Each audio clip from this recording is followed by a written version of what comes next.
कालू कौवा अपने बेटे जग्गू कौवे से बहुत प्यार करता था, मगर उसे अपनी छोटी सी बेटी से बहुत नफरत थी। वो बैठा अपनी बेटी की तरफ घूरे जा रहा था और फिर थोड़ी देर कुछ सोचने के बाद कालू कौवा अपनी पत्नी से कहता है, गौरी, मैं जंगल से लकड़ियाँ काटने जा रहा हूँ, मैं लाडो को भी साथ ले जाता हूँ। गौरी कौवी जानती थी कि उसका पति उसकी बेटी को पसंद नहीं करता, इसलिए उसे डर था कि कहीं उसका पति उसकी बेटी को कोई नुकसान न पहुंचा दे। इसलिए वो कहती है, नहीं, मैं आज अपनी बेटी को साथ लेकर अपनी माँ के पास जा रही हूँ। मैं थोड़ी देर में आ जाऊंगा।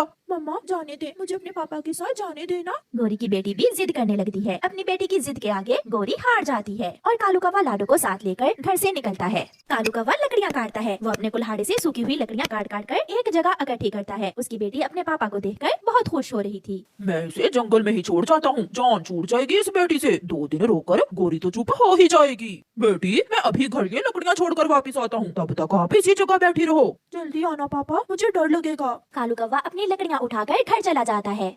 मेरी लाडो कहाँ है? कालू, मैं पूछ रही हूँ, हमारी बेटी कहाँ है? कालू कौवा मगरमच्छ के आंसू बहाने लगता है। मैं लकड़ियाँ काट रहा था, मैं थोड़ी दूर था कि पीछे से एक जालिम चील उठा कर ले गई मेरी बेटी को। मैं बहुत रोया मगर कुछ ना कर सका। गौरी, हम लुट गए, हम बर्बाद हो गए। हो। गौरी बहुत रोती है। वो पछताती है कि उसने अपनी बेटी क्यों अपने पति के साथ भेजी। शाम होने को थी। छोटी बच्ची बैठी बैठी डरने लगती है। वो जोरों से रोने लगती है। मम्मा, मम्मा मुझे ले जाएं। पापा मुझे यहाँ छोड़ गए हैं। मम्मा, मुझे बहुत डर लग रहा है।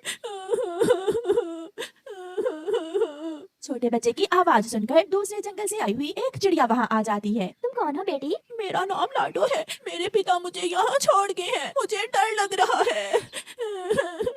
इसे कोई जंगली जीव खा जाएगा, मैं इसे अपने साथ ले जाती हूँ। फिर वो चिड़िया छोटी लाडो को अपने साथ ले जाती है। लाडो की माँ गौरी कौवी पूरे जंगल में लाडो को ढूंढती है। लाडो, लाडो कहाँ हो? मेरी बेटी, तुम कहाँ हो? मगर उसकी बेटी को तो चिड़िया अपने साथ ले गई थी, इसलिए गौरी कौवी खाली पंखी घर वापस आ जाती है। तुमने मारा है मेरी बेटी को, तुमने मेरी बेटी को मार दिया है। मैं राजा जी से तुम्हारी शिकायत लगाऊंगी, मैं सजा दिलवाऊंगी तुम्हें। मैंने उसे नहीं मारा, उसे चील उठा कर ले गई थी। गौरी कौवी जंगल के राजा बुरे कौवे के पास जाती है और उसे सारी बात बताती है। बुरा राजा कालू को भी बुला लेता है। तो कौवे, तुम बताओ, तुमने अपनी बेटी को क्यों मारा है? राजा जी, उसे चील खा गई थी, मैंने उसे नहीं मारा। राजा सिपाही भेजकर चील को बुला लेता है। बताओ चील, क्या तुमने इस कौवे की बेटी को खाया है? राजा जी प्लीज मुझे मेरी बेटी वापस ला दे। मैं अपनी बेटी को लेकर कहीं दूर चली जाऊंगी। राजा जी, मैंने 2 महीनों से मांस नहीं खाया, मैं कसम दे सकती हूँ। मैं तो कई दिनों से दाना खा रही हूँ। ये सुनकर कालू कौवा अपना सर झुका लेता है। उसका झूठ पकड़ा गया था। राजा कौवा उसे पिंजरे में कैद करवा देता है।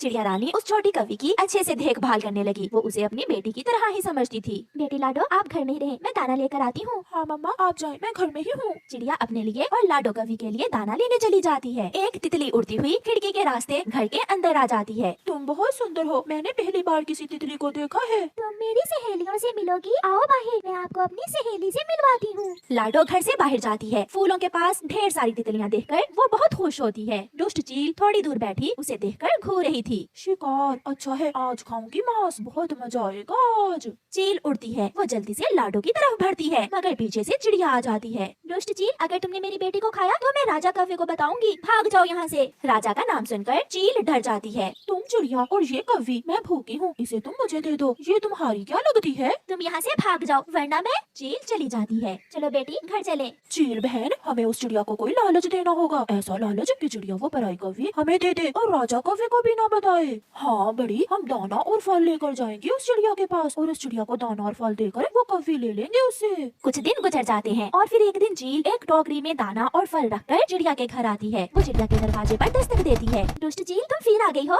आज मैं तुमसे एक सौदा करने आई हूँ। चिड़िया, मैं कई दिनों से ये दाना और फल खा खा कर तंग आ गई हूँ। ये दाना और फल तुम रख लो और बदले में मुझे वो कौवी दे दो। मैं लालची नहीं हूँ जो ऐसा करूँगी। तुम यहाँ से भाग जाओ वरना मैं अभी के अभी राजा के पास जाऊँगी। मैं हर रोज तुम्हें दाना देकर जाऊंगी। मगर चिड़िया नहीं मानती और वो चील वहाँ से चली जाती है। ऐसे ही दिन गुजरते गए और लाडो बड़ी हो जाती है। वो एक बहुत सुंदर कवि बन जाती है। काला रंग, लंबी चोंच और पंखों में फूल सजाए लाडो झरने पर बैठी थी कि वहाँ कवि राजा का बेटा राजकुमार आ जाता है। वो लाडो को देखते ही उसे पसंद कर लेता है। वो आगे से शादी करोगी? हाँ, मेरी मम्मा चिड़िया से पूछ ले। मम्मा चिड़िया भी मान जाती है। फिर लाडो और कवि राजकुमार की शादी हो जाती है।